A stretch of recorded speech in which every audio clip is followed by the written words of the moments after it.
So, when people talk about autistic meltdowns, they're often misunderstood. Many adults interpret meltdown as a tantrum or attention seeking behavior or just a child being difficult. But a meltdown is not a choice and it's not manipulation. A meltdown is a neurological response to overwhelming stress. And understanding this difference is the first step in supporting children who are on the autism spectrum without shaming them. A tantrum typically has a goal. A child may be trying to get something that they want or avoid something that they dislike. A meltdown, however, happens when a child's nervous system becomes overloaded. Their brain is trying to process way too much sensory input, trying to process emotions or stress all at the same time. And when that threshold is crossed, their system essentially goes into survival mode. And in that moment, the child is not trying to control the situation. They're trying to survive the intensity of what their brain and body are experiencing in the moment. So, if we approach a meltdown as misbehavior, our response often adds more stress to an already overwhelmed nervous system. Yelling, punishment, shaming, or forcing immediate compliance, these things tend to escalate the situation rather than de escalate and resolve it. Instead, the goal during a meltdown is co regulation. Now, what's co regulation? It means that a calm adult helps stabilize the child's nervous system by providing safety, giving the child predictability and emotional steadiness. The first step in supporting a child during a meltdown is regulating yourself. Children are incredibly sensitive to the emotional state of the adults that are around them. So, if a parent or caregiver becomes angry, anxious, or reactive, the child's brain reads that as additional danger. Their nervous systems escalate even further. But when the adult remains calm, even if the situation is a bit chaotic, the child's brain receives different signals. And essentially, it's saying that I'm safe here. This doesn't mean that you have to suppress your own feelings. Parenting during meltdowns can be exhausting and very stressful. It just simply means that in the moment, your calm presence becomes the anchor that the child needs. And sometimes that looks like slowing down your breathing, lowering your voice, or just simply sitting nearby without demanding immediate interaction. The second step is reducing the stimulation. Many meltdowns are triggered by sensory overload. So we're looking at things like loud sounds, bright or flashing lights, crowded spaces, or unexpected changes. All of these things can push a child's brain past its capacity to cope with it. So if it's possible, move the child to a quieter space just to reduce the sensory input. This might mean dimming the lights, lowering the noise, stepping outside, or just giving the child space away from the busy environment that they're in.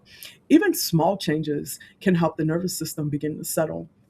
The third step is minimizing language. When adults see a child in distress, it's natural to want to talk them through it. However, during a meltdown, the brain often struggles to process language. So, giving long explanations or repeated instructions may only add to the confusion that they're already dealing with. Instead, keep communication simple and calm. Short phrases like, you're safe, or I'm here, or take your time. These things can be a lot more helpful than a long conversation. Sometimes the most supportive response is to just simply be a quiet presence. Another important piece of information is allowing the meltdown to just run its course without making the child feel ashamed of it. Meltdowns are pretty intense, but they're temporary. And once the nervous system begins to regulate, the child will gradually calm down. So during this process, it is so important to avoid statements that imply that the child should feel embarrassed about what's happening to them. Comments like, oh, you're acting ridiculous, stop crying, or big kids don't behave like this, they can leave some very lasting emotional scars. Many autistic adults report that how do I say this? They report that the shame they experienced during their childhood meltdowns was often more painful than the meltdown itself. So instead of shame, try offering some compassion and neutrality. When the child begins to calm, you might say something like, that was really overwhelming, or your body needed a break. And this helps the child to understand that their experience is valid while also modeling emotional awareness. After the meltdown is passed and the child is now calm, this is the appropriate time for reflection and learning, not during the meltdown itself. And later, you might gently explore what happened to your child during that meltdown. You can ask them questions such as, uh, what did your body feel like before it got really big? Was something too loud or too fast? What could help next time so that you don't have to go through this again? And this conversation should not be about blaming the child. It's about building their self awareness and helping them to cultivate and maintain coping strategies. Over time, children can begin to recognize the early signs of overwhelm and then learn ways to regulate them before the meltdown occurs. Um, Another powerful tool is prevention through understanding patterns. Many autistic children have predictable triggers, and these might include transitions, sensory overload, hunger, fatigue, unexpected changes, or social stress. A really quick example I can give with my son, he likes for things to be in its place all the time. So in the morning, we have to get up a little bit earlier. That way, he can go through the house and do what we call his checks to make sure that things are where they're supposed to be. And it keeps him calm throughout the day. And I've noticed that if he doesn't have the time and space to go through to make sure things are just so, he usually has a pretty hard day at school.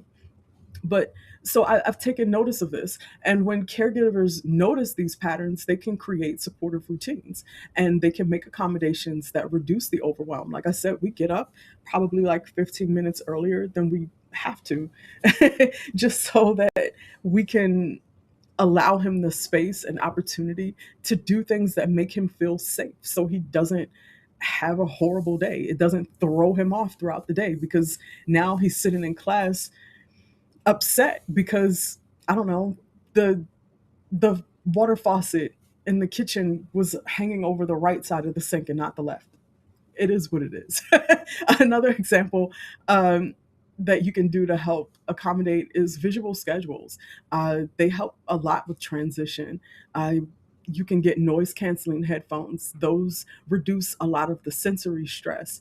Uh, Breaks throughout the day can also help regulate energy levels. These supports are not you indulging the child.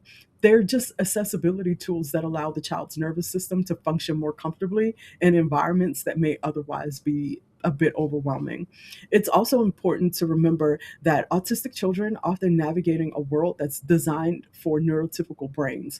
So many daily expectations like crowded classrooms, constant social interactions, unpredictable schedules can be extremely taxing. And meltdowns are often the result of cumulative stress, not a single moment.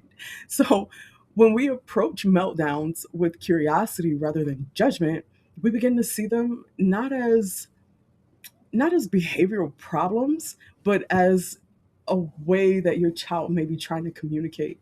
A meltdown may be the child's way of saying, this is too much, or I am overwhelmed. I need help regulating.